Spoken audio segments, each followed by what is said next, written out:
I heard a lot of no's. That's how. I heard a lot of no's before I became a heavy equipment operator. I heard so many no's. No, thank you. No, you're good. No, we don't need anybody green. No, oh, you can run a dozer? No, I'm good. When I was 7 years old, my grandfather taught me how to run an old school Caterpillar D4 with a pony motor. When I was 7 years old, he started teaching me how to start it, how to run it, how to do things with it, work the blade, all that kind of good stuff. It had a winch on the back, not rippers.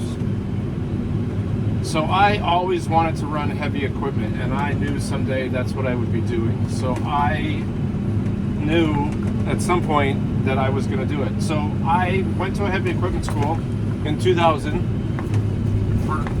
It was only 8 weeks. It was only an 8-week school.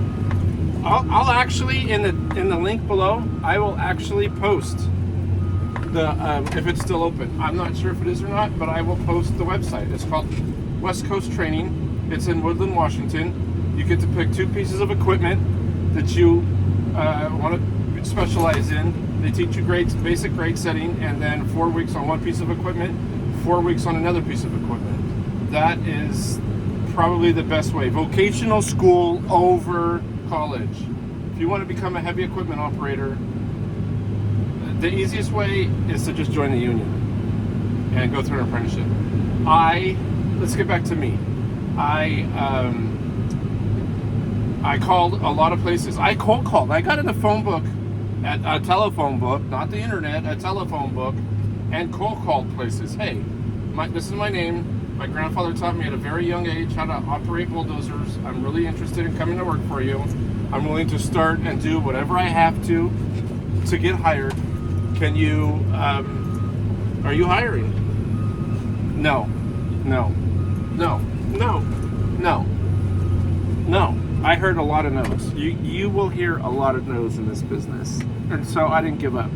I finally found a contractor, and he mass hired like a whole ton of people, and I was one of them. And I started off with a skid steer. I ran all kinds of things, learned all kinds of things. And I met a guy who said, oh, I know this engineering company, and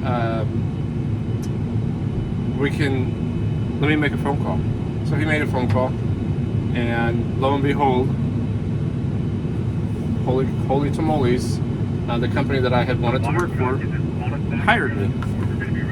And so they said, well, we're going to start you on a scraper. I said, that's fine. You have to start at the bottom. You have to start at the bottom. You're never going to make it at the top.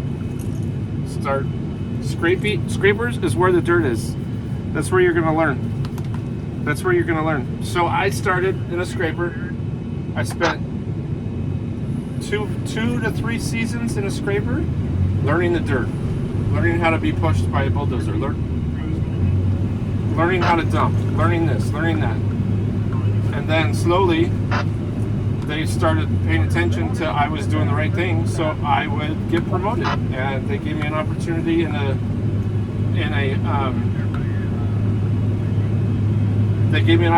sorry, I'm listening to my radio because I am at work.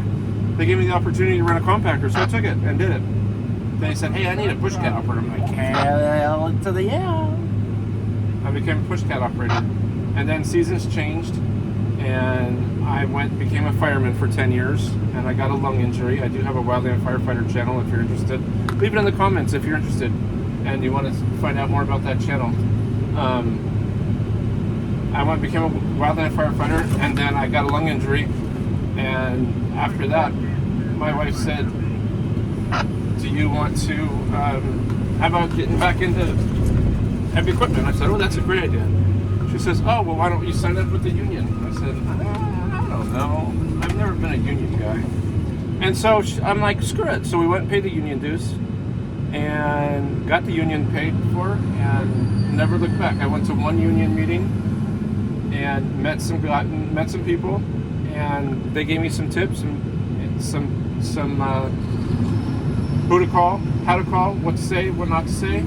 I got an interview with the superintendent, and here I am 7 years later. I'm at the same company and slowly working my way up the food chain. I'm running a brand new 815 compactor, But I run everything. You have to be able, you want to say yes. If they say, can you run a skid steer?